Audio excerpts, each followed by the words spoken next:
Hello, you darlings and you darlets. How are you doing? How are you diddling? Today I'm going to talk about the possibility of a connection between mental illness and the ever increasing energies that we are receiving here. From the sun, for example. I'll tell you all about it on the other side.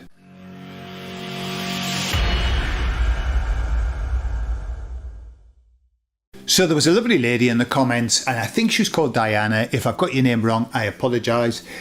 And she was asking about the fact that all of the energies are constantly increasing. The emissaries have talked about that for a long time. And whether there's a correlation with the fact that people are suffering it's called mental illness, but I think it sounds awful, that word, and it also has this tremendous stigma attached to it. For me, it's more like imbalances in the mind, body, spirit, emotion, and she was wondering whether there was a correlation, and particularly in the awakened world, whether we were suffering things like that because of these increased frequencies. And she asked me if I would ask the emissaries what their thoughts were on it. And of course, I love questions for the emissaries. So I asked them and I said that, and they said, yes, definitely the increase of frequency is creating imbalance in people. And then they went on to explain why. So what they said is this. We're talking about positive increase of energies, okay, they go on to explain. But what they said is that as the energies increase, so we and our genetic makeup, we are being turned on, not in that way, not in the way that you might be thinking, you dirty-minded people. We're being turned on, ignited, lit up. And what that's doing to us is taking our reference from an external reference, to an internal reference. Why? Because as the emissaries say, the journey is within. We start externally, but then we have to go within. And we're being helped with that journey within through this increased vibration, frequency, energy. The problem is, when we turn within, that's when the shit hits the fan.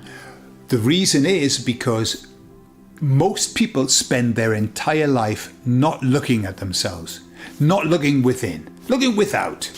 Yeah? Most people are without, aren't they? But looking without. And then what happens is you have to look at yourself. Look in the mirror, baby, as Simply Red used to sing. And what do you find? Well, the emissary said people turn within, and what they find is trauma. And they said, we can assure you that the trauma that we carry within is from before. It's trauma that hasn't been dealt with. And they also said, and also it could be genetic trauma, hereditary trauma as well, that we're carrying with us.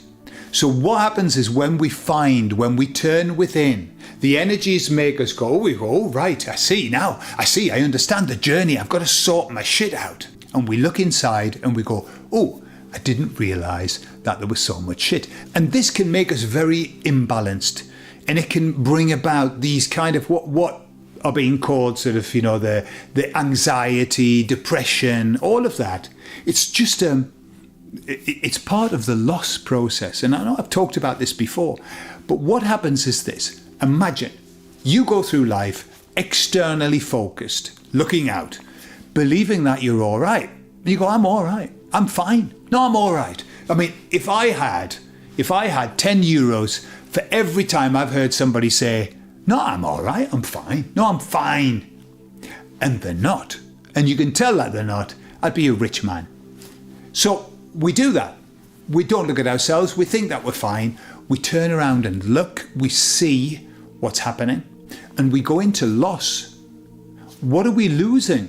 We're losing what we thought we were. We're losing the person that we thought we were. And in loss, that's when we go into either anxiety or depression, anger, Lots of things. And that can manifest in so many different ways. However, we have no choice. We've got to face our issues. It's part of the journey within. And as a wise man said, to enter into the kingdom of God, you've got to sort your shit out. And the emissary said that these issues that we have, like anxiety, depression, hyperactivity, all those things, they said all they are is little arrows that are pointing, saying, there's shit that needs to be sorted. That's all. They're little messages, little signposts. That's all. We don't need to be upset about them or get angry with them. Just understand that they're messages. So I said to the emissaries, so is it the sun that's doing this rays of energy? And they said, yes, of course it is. And they said the sun is one of the major players, but there are other energies that are increasing. They said the energy of Gaia is also increasing dramatically.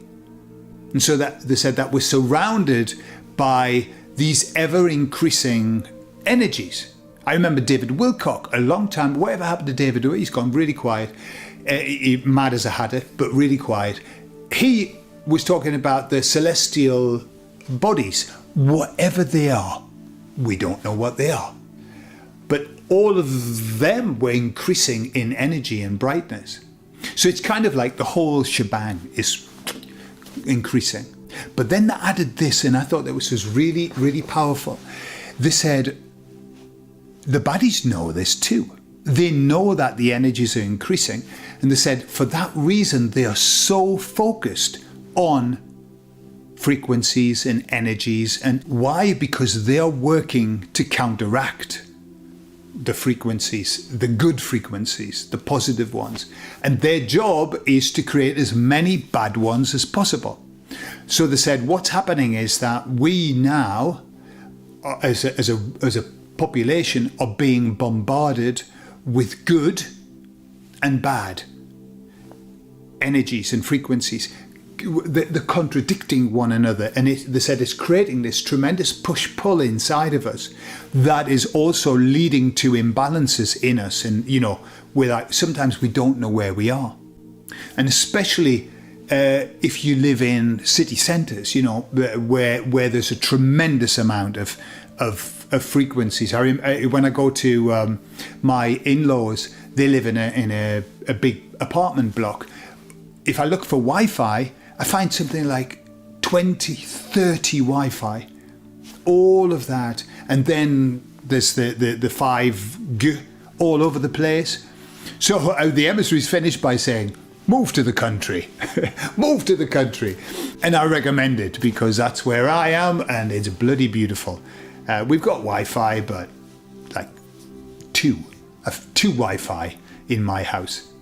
So, en resumen, as they say in Spanish, yes, it is creating problems. All of this energy increase, as well as all of the energy increase of the baddies, is creating this push-pull conflict inside. However, there are lots of things that we can do to counteract that. There are lots of things that we can do to protect ourselves. And the most important things are to have a very clean diet of food, have a very clean diet of what you ingest through your eyes and through your senses, to have a very clean diet emotionally in your life. Get out of your life the things that shouldn't be there, the things that are causing you problems. The more that you can live your life stress-free and calmly, the healthier you're going to be. The easier it is for your body to cleanse. That's really the bottom line. If you're at maximum with everything, maximum stress, eating badly, drinking too much, arguing all the time, having horrible relationships, you're on a loser. Your body cannot manage that. The body's wonderful. It's got so many ways of cleaning and cleansing. But if we've got it at maximum, then it's not going to do its job right. Okay, I love you all. What things can you share using code? Obviously, if it's one of those things that YouTube don't like. What things do you do to cleanse? What things do you do to help you to counteract what it is that's around us being bombarded. Not the good stuff, the bad stuff. Put it in the comments. I'd love to read it and share it with other people. I love you all, and I'll speak to you all later. Bye-bye.